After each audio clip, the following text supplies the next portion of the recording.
The Raptors are still struggling to find their footing in the Eastern Conference, and is Kyle Lowry bound for Springfield, Mass? Hey everyone, welcome into Inside the Raptors. Rob Wong joined alongside by Ryan Wolstat of the Toronto SUN. And Ryan, the Raptors sitting 9-12 on the season after a tough loss to the Miami Heat. They are now 4-6 in their last 10 games. At what point do Masai Ujiri and Bobby Webster decide to pick a path if this thing continues to go the way it's going?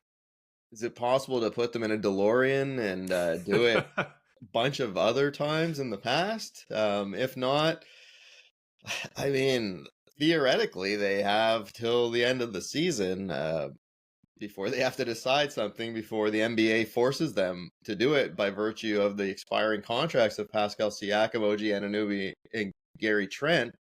But hopefully they do something before that, because they're going to lose those guys for nothing, or at least one of them, maybe two of them, maybe three of them, as they've lost some other players if they wait that long. So I'd say, like, definitely by the trade deadline, they better figure something out. I mean, I think we have enough evidence that this team is not a championship contender. It's not even a home court in the playoffs contender. So, I mean, what's the point of, I still don't get why they didn't make a move in the summer, why they didn't make a move last trade deadline. Like, it's pretty clear to everyone, but maybe management, that this team is not good enough to do anything. So it beats me why they continue to wait. I mean, maybe some magical offer will happen. They haven't made an extension offer to Pascal Siakam yet, but I mean, so again, yeah, they have technically till the end of the year, but they better do something soon. And as of December 15th, a whole bunch of other players become eligible to be traded due to the NBA's trade rules. Players signed in the offseason become eligible at that time. So maybe that's what they're waiting for. I mean, that would be the first opportunity to do something.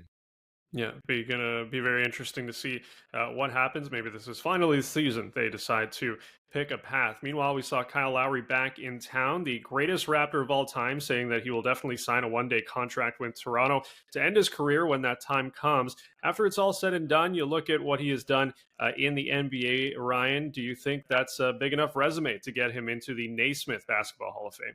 This is something I've actually written about a few times in the Toronto Sun, and people can Google those stories for more in-depth analysis of this. But I think, yeah, absolutely, he's going to make the Hall of Fame. And I know some people think, really, with his numbers, Kyle Lowry, he was a journeyman, and before he established himself with the Raptors, and if he was a baseball player, there's no way he'd get in the Baseball Hall of Fame with those numbers. Well, or the Hockey Hall of Fame, but this is a different Hall of Fame. It seems to have different standards, and you can look historically on any player who has at least 6 All-Star appearances and a championship is in, period. And that's what Kyle has. And if you look beyond that, he has also been an advanced stats darling. If you look at win shares, value over replacement player, anything like that, like plus minus, all those stats for a 10-year period when the Raptors were the best team record-wise in the East and the second behind only Golden State in wins, he was a top 15 player, sometimes top 8 in the entire NBA in most advanced stats. And on a team that good,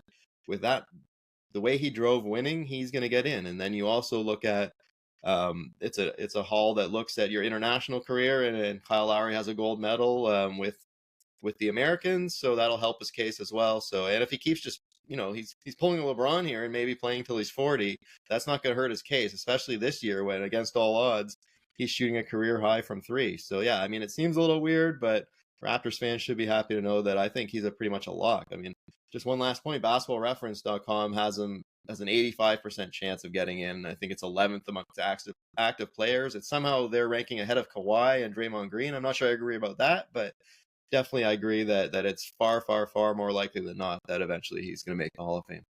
Well, you make a great case for Kyle Lowry, and I'm sure a lot of people will as well when that time does come. As always, you can leave your Raptors thoughts in the comments section below. For Ryan Wolstat, I'm Rob Wong. Thanks for tuning in, and we'll talk to you next time.